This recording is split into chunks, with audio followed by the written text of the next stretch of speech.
So we're here at Veterans Returning Home with Sandy Bauer. And with this coronavirus right now, we're curious about what's going on with the veterans and this operation. Sandy, what's happening? Well, we put it out on Facebook and on our social media yesterday that, we have some financial concerns. Our one of two fundraisers that we do a year was canceled last Saturday. So, obviously, money is an issue.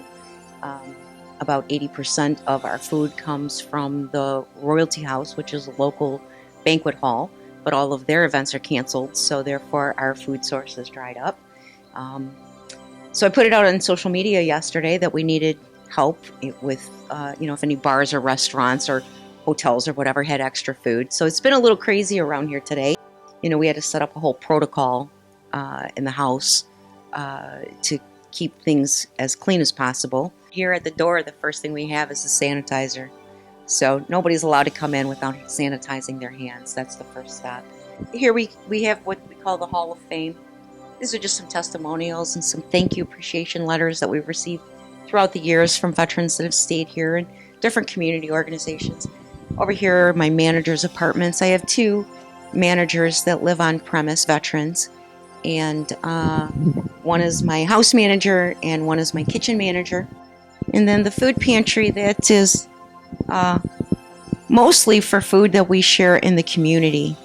In the back is our career closet. Because obviously the guys that are staying here, we want to get them job ready. So this is our kitchen. That's Paul, our kitchen manager. Say hi. That's Alex. He's like assistant in the kitchen. So you can see how clean it is. This past week or so, do you see more camaraderie, or are these guys coming apart because of the stress? No, I think actually they're getting stronger and coming together, realizing that, this we're in for who knows how long. So, and being with their military backgrounds, I think they're able to adapt to it much better than maybe the regular society. We just happen to have one of our main volunteers sitting in the dining room. Why is it that you're not afraid to come here? Because this place is well cared for.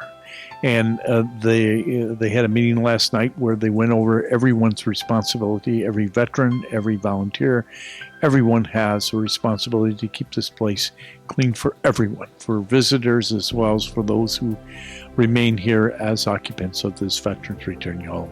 More people should know about this, and to know that there are fellow citizens who are coming to the aid of these veterans who are in a little aspect of their lives that they just need a little help, a little engagement, a little handoff, a little positive approach to get into back into their lives, and you get so much more back when you give.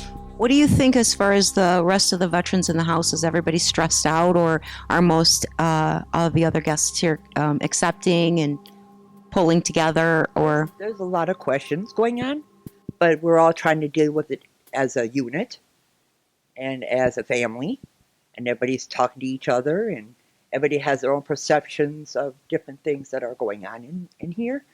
So, we're all accepting whatever person's view is. Right. Everybody's taking it seriously, though, exactly. Right? Oh, most definitely.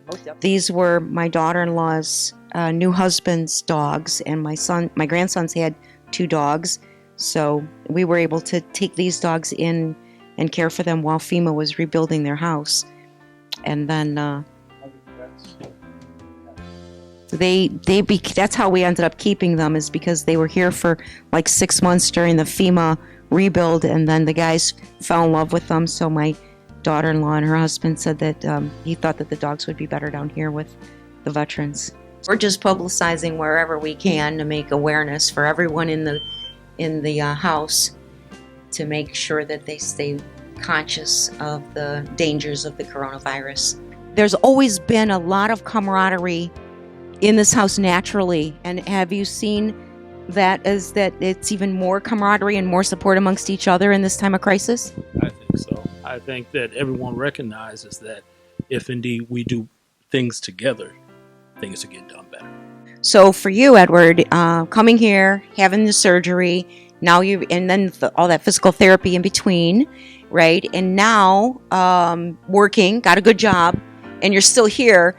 And we had talked about staying here, and the goal is that when you leave here, you leave from a position of strength. So by staying here, you're able to save enough money that when you do leave, those rough times will be behind you for good, right? Oh, yeah, that's the plan. Well, we always need help. I mean, with no government funding, this is a community effort. It takes a village. But I mean that sincerely. This is much bigger than my small team of volunteers, How can people help? And who can help? Without that fundraiser, I don't know how I'm going to keep the lights on. I mean, I hate to ask at this moment for anybody to help in any way because everybody's in their own crisis. These guys have sacrificed a lot to make sure that our families have what they have now, So, we can't forget about the vets. It's kind of What about corporate donations? There are some corporations that are still doing fine in the wake of this. I'm reaching out to anybody that thinks they might be able to help in any way. Volunteer hours, monetary donations. I think the biggest issue right now is money and food. We got to keep these guys fed, and I got to keep the lights on. So. Another way we could help these veterans is if you're looking at this video right now, maybe you'll hit that share button into your network so other people can see the good work that Sandy and Vets Returning Home is doing. And if you can donate, is there a donate button somewhere? On our website, yeah. Oh. Just go to our website. It's vetsreturninghome.org, and make a contribution. Help us help them. Right. Anything that you can do, because these guys, as a matter of fact, statistically, 22 are killing themselves every day because they're not getting the help that they need. 45% come back from the service, going in strong and healthy. They come back with PTSD. Did I say that right? Well, I know as an Air Force veteran, and my whole family has been military. My brother came out of the Army and he killed himself. I often feel that if Vets Returning Home had been available to him, he'd be still alive today because of the good work that you're doing. Thank you, Sandy Bauer.